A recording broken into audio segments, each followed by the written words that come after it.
Hi guys, Liana here. It's Tatas Tuesday. And what? Sports? Hear me out. This will get to something video game connected, trust me. You guys may have seen this story. I tweeted it earlier, and I did a bit of research and decided to do a video about this because about this issue. And the issue is the pay gap, the shocking pay gap in World Cup soccer or football, depending on where you're from. Um, and the reasons or lack thereof for this pay gap. Now, the problems in women's soccer go on beyond just a pay gap. It actually, there's issues, they talk about it in this Politico article, the fact that women are not given the ability to play on natural grass surfaces like the men do, which apparently raises the temperature of the field significantly, meaning female soccer players actually have a harder job to do than men. There's all this stuff about artificial turfs increasing injuries and all that stuff. And apparently they tried to launch a lawsuit. I read this somewhere else, and they dropped it because they determined that even if FIFA lost, they wouldn't have to allow them to play on grass. And that just blows me away that there would even be a debate about whether or not safety and comfortable playing temperatures were even an issue based on gender. Like, think about that for a minute. Women are having to deal with hotter stadiums because they're women. But the thing that seems to be shocking a lot of people is the absolute incredible pay gap between men's and women's soccer or football. The total payout for the Women's World Cup this year will be $15 million. The total payout for the Men's World Cup last year was $576 million. This is not the winning team. This is everybody. That's nearly 40 times as much. 40 times, guys. But there's a statistic that is less easily dismissed, that they're actually spending more on one movie. FIFA apparently made a movie called United Passions with a $24 million to $35 million budget. That's 20 million more, or at least, 9 million more than what they pay every woman in their league combined. You'll see salary ranges reportedly from $6,000 to $30,000. If you're paying someone $6,000 a year, you shouldn't have a team, as far as I'm concerned. This is professional sport. Anybody that has any kid in sports or any family member in sports knows how expensive it is. $6,000 doesn't even cover your costs to compete in sport. That's not a job. That's like an honorarium. The National Women's Soccer League teams operate with a salary cap of $200,000, and they compare it to David Beckham's salary. The salary cap for men was $3.1 million in 2014. First division women's soccer players are making 98.6% less than professional male soccer players. It's one of the starkest gender pay divides in any workplace.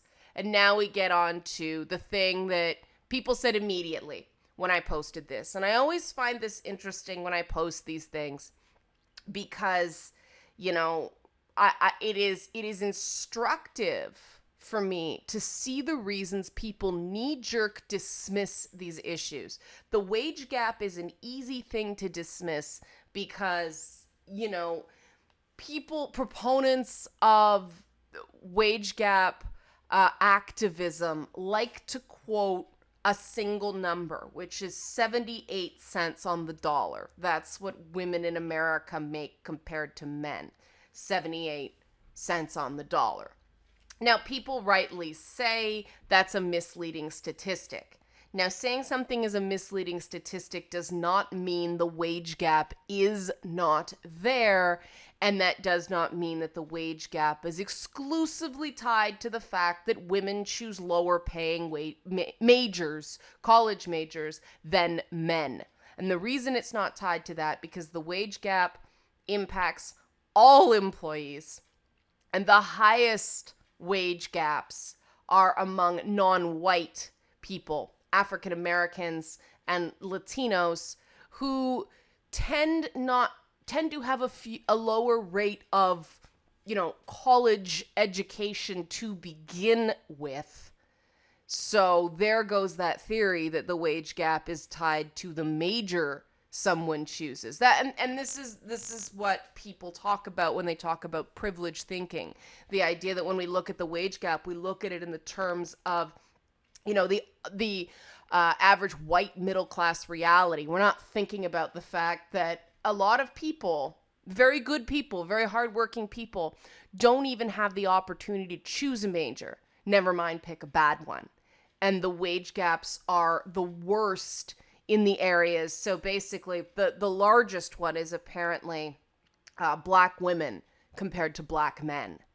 And it's startling. I forget the number right now, but you can look it up. It is a huge gap. Huge gap.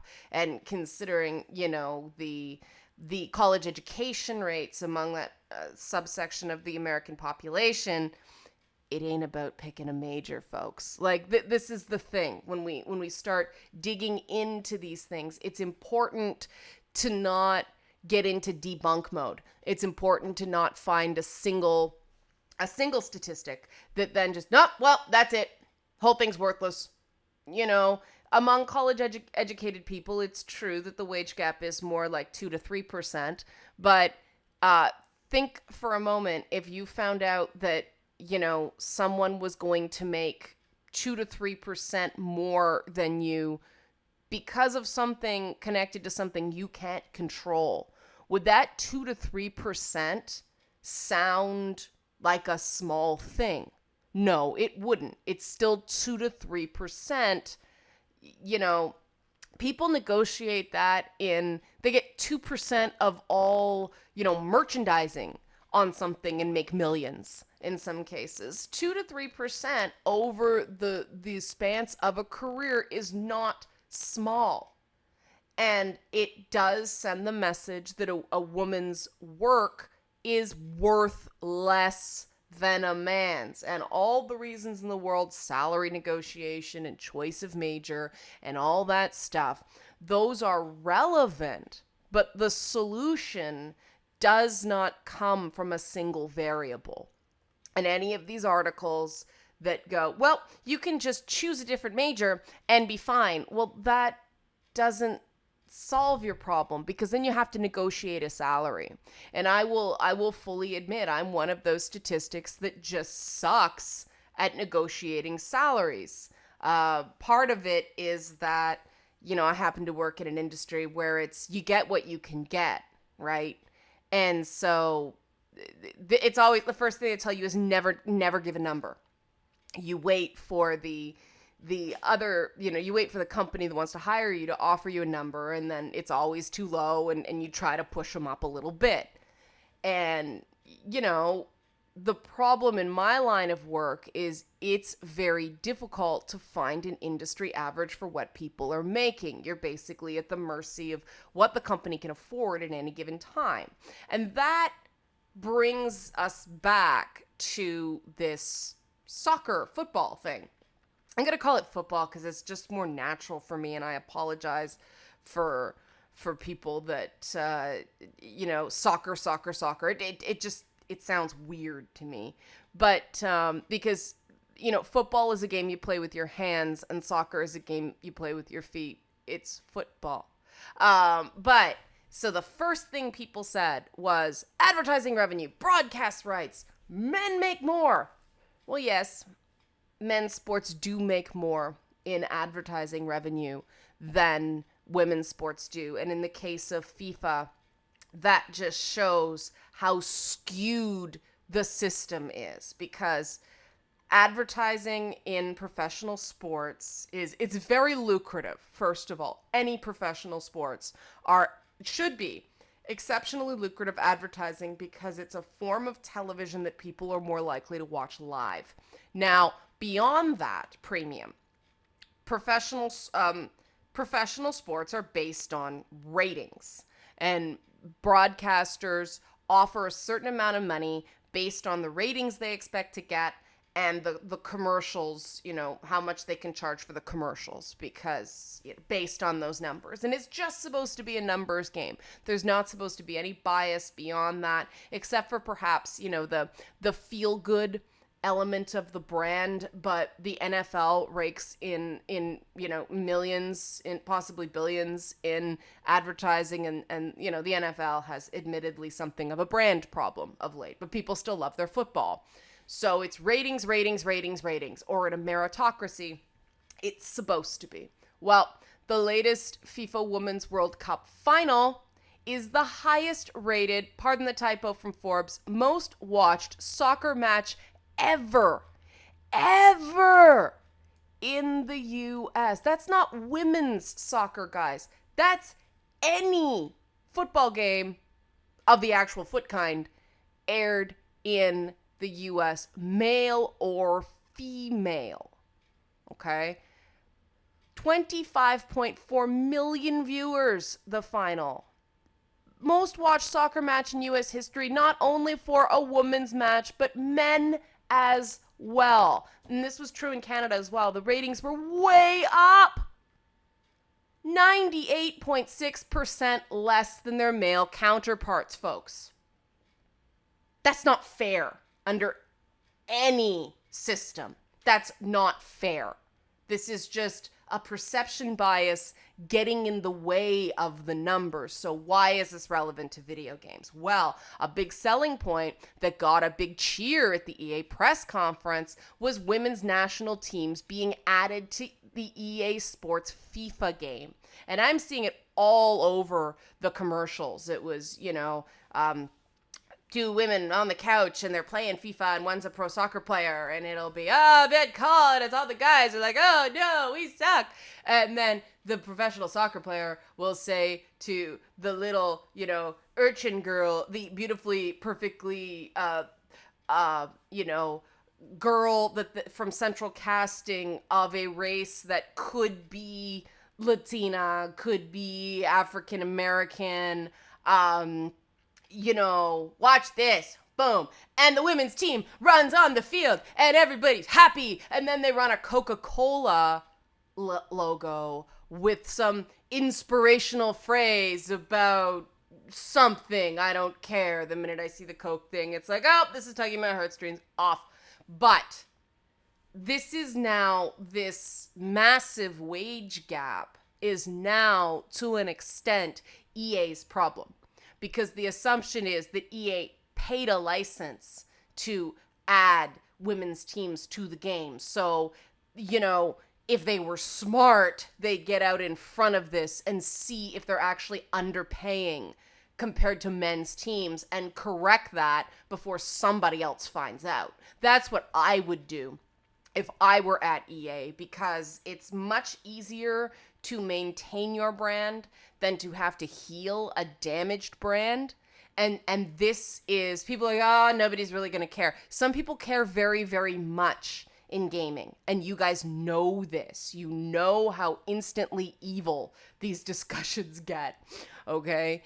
And I think that based on the clear selling point, this is a marketing point. This is on their website. So they think it's it's a significant marketing thing as part of their game.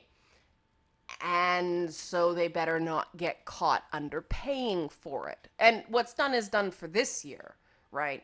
What's done is done. But going forward, I would like to see them paying the same to license the women's teams as they do licensing the men's teams. That will allow more money to get into, women's FIFA teams. And it means these women are going to get paid a living wage, because right now they're not. I mean, even $30,000 in the US, that's nothing. That's nothing for a professional athlete. With their diets and their physiotherapy and their doctors, that doesn't get them anything. Nothing. You can't live off that as an athlete. Sports is expensive. And the reason I care about this to round out this video is I know a young lady. She's my husband's cousin. She's a kick-ass hockey player.